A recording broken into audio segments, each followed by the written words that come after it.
အားလုံးပဲမင်္ဂလာပါဒီနေ့ကတော့မင်းတို့ဒီအသစ်ထွက်လာတဲ့ Redmi Note 15 Pro Plus လေးရောက်ပါပြီဒီကောင်ရဲ့အကြမ်းခံမှုတွေကဘာတွေရှိမလဲဆိုတာကိုတစ်ချက်ပြပေးမယ်เนาะဒီကောင်မှာဆိုလို့ရှိရင်တောင်တရုံပြုတ်ချပါညာတော့မှမကွဲဘူးပေါ့เนาะဒီကောင်က Redmi Note 15 Pro လေးပဲဖြစ်ပါတယ်ရှင်เนาะဒီကောင်ရဲ့မှန်ဒီကောင်ကကျတော့4000ပေါ့เนาะတကယ်လို့အကြမ်းဘလောက်ခံလဲဆိုတော့မင်းပြပေးမှာပဲဖြစ်ပါတယ်ရှင်เนาะ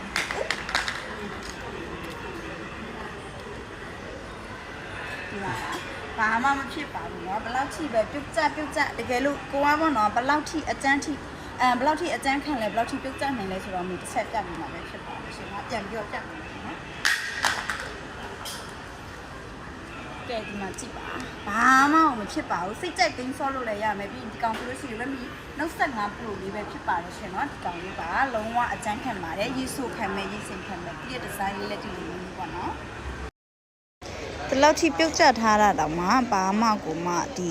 ချစ်သွားခြင်းငေါ့သွားခြင်းကိုမရှိဘူးပေါ့နော်။ကွဲရလေးအဲ့ရလေးတော့မှမရှိဘူးပဲဖြစ်ပါတယ်ရှင်နော်။ဒီမှာကြည့်သူရဲ့ကင်မရာပိုင်းဆိုလို့ရှိရင်ဒီလိုမျိုးလေးပါ။ကင်မရာကလည်းလုံးဝသူကအဆူဆူဝိုင်းမဟုတ်ပဲဒီမှာကင်မရာလေးလည်းလှလှလေးကိုတွေ့ရတယ်ပေါ့နော်။ဒီမှာကြည့်ဒါဆိုရင်သူရဲ့ကင်မရာပါ